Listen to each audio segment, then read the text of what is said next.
Hi guys, well today we are going to be taking a look at the Asus Maximus 8 Hero Alpha. So originally we're going to be taking a look at the original, the standard Hero, but since Alpha has just hit the market, we figured it would be a better idea to give you guys a bit of a detailed look at this new board. So I guess the first question that you're going to be asking with this new board is, what does Alpha offer over the standard Hero? Well, this board is going to sit above the Hero, and it's going to bring with it some significant benefits and some significant feature improvements, which I'm sure some of you will find the value in. So we've got dual U.2 support for NVMe storage.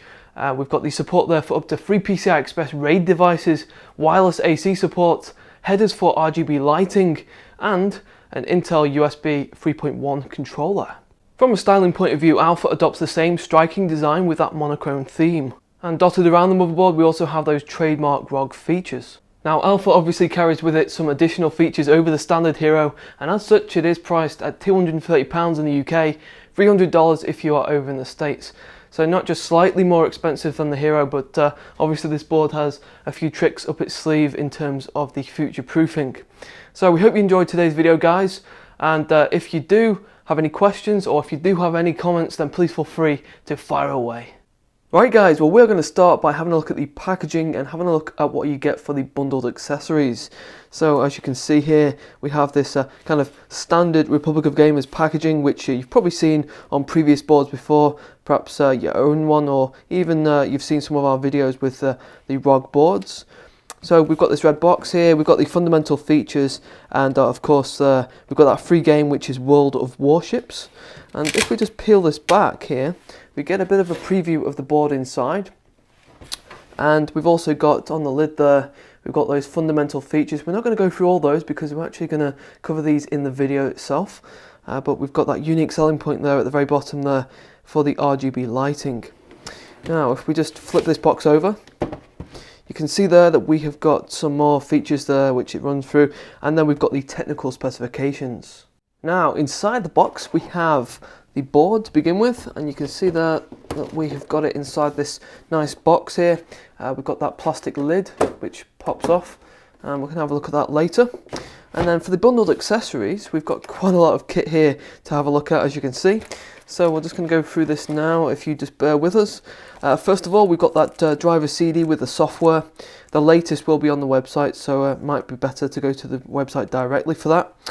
We've got the user guide here, which is going to be one of those things that you refer to if you need any help, and also gives you some of the technical rundown of those features. So that is quite a handy thing to have, and it is all encompassing. Rear I/O shield there. Then we've got these two cables. Now this is for the RGB extension. So these will give you a bit more sort of length on the RGB lighting. One is 40 centimeters, and then the other one is 80 centimeters. Got a quick start guide, a door hanger. We've got a series of 12 stickers there for the cables, so those label up. Some more stickers there, ROG. Got the Q-Connect. Now that is very handy. I really like this this feature that they include. Helps you to connect up your case cables, such as your power button, your reset button, and it just makes it much easier. We've got that CPU installation guide. Flexible NVIDIA SLI bridge. We've got the Wi-Fi antenna and the actual unit itself, because of course this board brings with it Wi-Fi capability, so that is wireless AC. We've got those screws there for the M.2, and then lastly we've got a series here of 6 SATA cables. Okay, so here is the Maximus 8 Hero Alpha. So this board is almost the twin brother to the Hero. It shares the same likeness in that the overall theme is in keeping with ROG's 8th generation of boards. Now I don't know what you guys think, but this black, grey and red combo works especially well, and it goes far as to say that this is probably the best effort that the team there over at ROG has made with their boards. Everything from the colour scheme, the typography, and even that plastic shroud looks spot on. And this design is likely to be able to pair up with other hardware like the CPU cooler, the memory and the graphics card very well. We're now going to move in for a closer look at the different areas of this board, so let's start at the CPU socket. Of course, being an LGA 1151 board, we have there the support for Intel's 6th generation of CPUs, aka Skylake.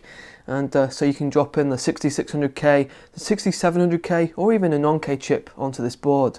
Now, Alpha features Extreme Engine Digi Plus with an A+2+2 phase design, and we have that 8-pin power there for the CPU on the top edge. And covering the MOSFETs, we have this dual heatsink design, and those are interconnected with a copper heat pipe. Now, throughout the board, ASUS are using microfine alloy chokes, NextFET power blocks, and 10K black metallic caps. And all of these components present us with the high efficiency and the extended durability. So this board is designed to last. And on the top edge there of Alpha, we've got a trio of fan headers, and those are designed there for 2 fans and a water pump.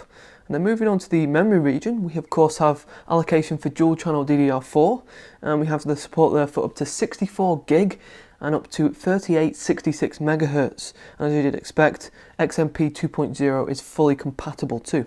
In this area, we also have some additional features too. We've got MemoK, which if you're having memory compatibility issues, will load fail-safe settings. There is also a debug panel which displays digits through the post-process, and that can help you to diagnose which components are actually causing the problem with the boot up.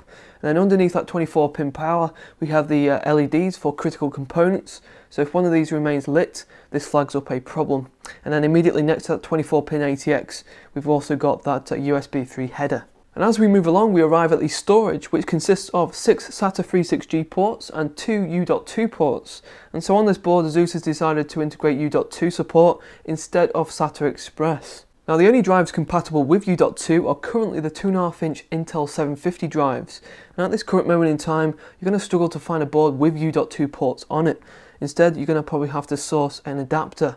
So this is quite a special inclusion on Alpha, and it provides us with the bandwidth capabilities of up to 32 gigabits per second. We also have just a single M.2 port on Alpha towards the bottom of the board there, and this is PCI Express Gen 3 X4. So if you did happen to want to RAID M.2s, then you're going to need to find yourself one of these ASUS Hyper kits separately, and that use one of the PCI Express lanes for that second drive, as we only have one. Now, around those ports, we also have that large heatsink which covers the driving force behind this board, the Intel Z170 chip. Now, that ROG logo there on the top features an RGB LED, which with the ASUS software allows you to modify the colour to your own preference. Now, located at the very bottom of this board, we have quite a few little buttons and features. And so first of all, we have that large power button, useful if you've got this board on a test bench, and then we've got that respective reset button. And then we've got a retry button. Now, this one is going to be useful if you've overclocked and your reset button isn't working. And so this forces a reboot and retains the same settings to attempt another run at that boot up. And we also have a safe boot button, which takes you into the BIOS in safe mode, and it preserves the overclock settings so that you can make any minor adjustments. Now, ASUS are marketing Alpha as being the first in the world to offer integrated RGB headers. So down on the bottom edge there, next to those buttons, we have 2 4-pin headers, which work with any 12-volt RGB strips, and the lighting can be modified inside the ASUS Aura software. The same software there, which tweaks the ROG LED logo. So inside there, you can apply colours in different variations and different animations with strobe effects, for example. And here you can see we've paired the board up with NZXT's Hue Plus. You can install any RGB LED. You just need to make sure that it is RGB ready and that it has that 4-pin 12-volt connector. Okay, onto the technicalities of the PCI Express. So in this region there, we've got 3 PCI Express 3.0 X16s and 3 PCI Express 3.0 X1s. And the modes for each of those X16s are X16, X8 and X4. So if you plan to use just one card, then that top spot there is the best one for you. But the NVIDIA SLI AMD Crossfire is fully supported, so if you wanted to run with a multi-GPU configuration, then you can do. So immediately next to the PCI Express, we of course have the audio components, and those are centered around the Supreme FX 2015. So this gives us an isolated area there for the audio components, EMI shielded processor, which is actually a Supreme FX, and that underneath is a modified Realtek ALC 1150, a very reliable codec. And then we've got the Nichicon audio caps, ESS DAC, an RC4580 headphone amp, Sonic Sense amp, Depop relay, and gold-plated audio jacks. And so what you're getting is a seriously competitive audio solution which will keep noise interference down to a minimum, and it will present you with a great sounding audio solution. You know, having used Supreme FX 2015 before, I can vouch for it being an excellent audio package. Okay, and lastly we arrive at the rear I/O section of Alpha, and there's quite a bit of connectivity here. So going from left to right, we've got the BIOS flashback button, a clear CMOS button, two Wi-Fi ports there to pair up with the 802.11ac module, a PS2 keyboard mouse, two USB 2 ports, DisplayPort and HDMI, two USB 3.1s, the red there being Type A and the black Type C, gigabit LAN there, and that is via the Intel i219 controller, two USB 3 ports, and then the audio panel there with the optical SPDIF out. So guys, that concludes our look at the Maximus 8 Hero Alpha. So Alpha kind of follows in the footsteps of the Hero. There is very little actually to separate the two boards. If you're looking at them from a visual point of view, they both bear the same styling, the same theme, and quite a lot of the same characteristics too. You know, the differences, however, as we pointed out today, come in the form of the U.2 ports, the support there for the free PCI Express RAID devices, wireless AC functionality, and those two headers at the bottom of the board there for the RGB lighting, and of course the Intel USB 3.1 controller.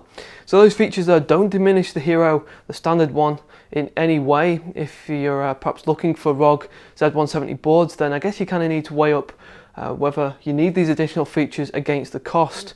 You know, some of you may not be interested, for example, in having RGB lighting or having wireless support.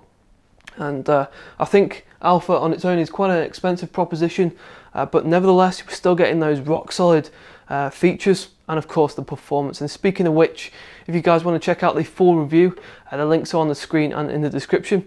Over there we've got the performance results, all the benchmarks, and the best overclock that we could achieve with Alpha and the 6700K. So guys, I hope you enjoyed today's video. If you did, then please give us a like, and also if you haven't already subscribed to the channel, then I suggest you do so you don't miss out on any of our future videos. And actually guys, we've just upgraded our audio visual kit, so next Friday we're going to be shooting in 4K, so I'll see you guys then.